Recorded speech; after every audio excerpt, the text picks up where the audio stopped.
बिस्मिल्लाहिर्रहमानिर्रहीम अस्सलामुअलैकुम। आज मैं आपके लिए बहुत मज़ेदार ठंडी ठार सी रबड़ी की रेसिपी लेके आई हूँ। ये इस कदर मज़ेदार बनती है कि जब भी आप इसको बनाएंगे आप 1 गिलास की बजाय 2 गिलास पियेंगे। और कैसे आप 1 किलो दूध से ढेर सारी मज़ेदार रबड़ी घर में तैयार कर सकते हैं, तो बनाना स्टार्ट करते हैं।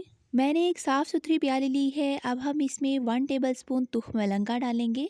अब हम इसमें 1 कप पानी डालेंगे। पानी डालकर हम इसको तकरीबन 30 मिनट के लिए रख देंगे, जब तक ये डबल इन साइज़ नहीं हो जाता। तुख्म मलंगा के बहुत ज़्यादा बेनिफिट्स हैं, ये हमारी हेल्थ के लिए बहुत ही ज़्यादा मुफीद है। अब मैंने एक पैन लिया है, इसमें मैं 2 खाने के चम्मच चीनी ऐड करूँगी। चूल्हे का फ्लेम हम बिल्कुल लो कर देंगे और लो फ्लेम पर हम चीनी को कैरमलाइज करेंगे। आप देख सकते हैं कि चीनी हमारी कैरमलाइज होना शुरू हो चुकी है। ये आहिस्ता आहिस्ता बिल्कुल शहद की तरह इसका कलर हो जाएगा सुनहरा गोल्डन। तो चीनी हमारी अच्छी तरह कैरमलाइज हो चुकी है। अब हम इसमें दूध ऐड करेंगे।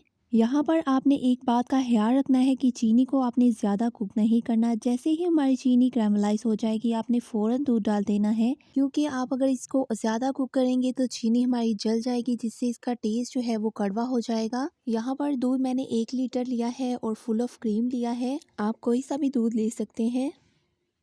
अब हमने चीनी को दूध में अच्छी तरह से मिक्स कर लेना है।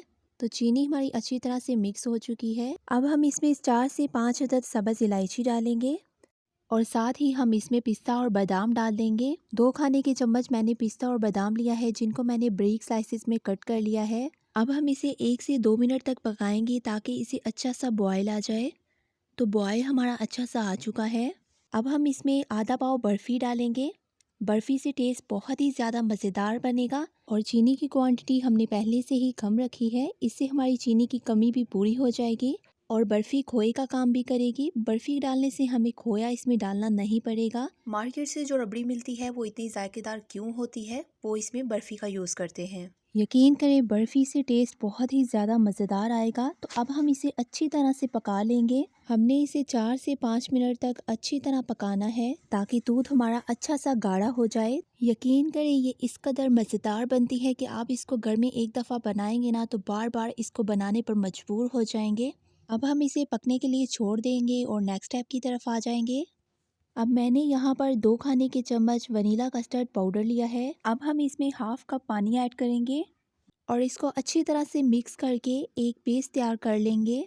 आप पानी की जगह दूध भी इस्तेमाल कर सकते हैं। अच्छा, हमने कस्टर्ड का जो फ्लेवर है वो वनीला ही लेना है, कोई और फ्लेवर हमने इसमें यूज़ नहीं करना। पेस्ट हमारा अच्छा सा रेडी हो चुका है। दूध भी हमारा अच्छी तरह से गाढ़ा हो चुका है। अब हम इसे आराम आराम से दूध में ऐड करेंगे और साथ साथ हम इसमें चम्मच हिलाते जाएंगे। अगर आप कस्टर्ड पाउडर नहीं डालना चाहते तो आप इसकी जगह कॉर्नफ्लोर भी यूज़ कर सकते हैं। हमने रबड़ी दूध को ज़्यादा गाढ़ा नहीं करना, बस हमने हल्का सा गाढ़ा करना है ताकि ये आसानी के साथ पिया जा सके। कस्टर्ड का लिक्विड डालने के बाद अब हम इसे 2 से 3 मिनट तक पकाएंगे ताकि जो कस्टर्ड का कच्चापन है वो अच्छी तरह से ख़त्म हो जाए। 2 से 3 मिनट पकाने के बाद मैं चूल्हे का फ्लेम ऑफ कर दूंगी और नॉर्मल टेम्परेचर पर आने के बाद मैं इसको फ्रिज में रख दूंगी ताकि ये अच्छा सा ठंडा हो जाए। रबड़ी दूध को मैंने फ्रिज में से निकाल लिया है। अब इसको मज़ीद ठंडा करने के लिए मैं इसमें कुछ बर्फ़ के टुकड़े डालूंगी और इसको अच्छी तरह से मिक्स कर लेंगे। अब हमने जो तुख्म मलंगा भिगो कर रखा था वो इसमें डाल देंगे और इसको अच्छी तरह से मिक्स कर लेंगे। अच्छी तरह से मिक्स हो चुका है। अब हम आ जाते हैं इसके फाइनल लुक की तरफ। तो यहाँ पर मैंने कुछ ग्लास लिए हैं। अब मैं रबड़ी दूध इसमें डाल दूँगी और इसके ऊपर कटे हुए पिस्ता और बादाम डाल देंगे।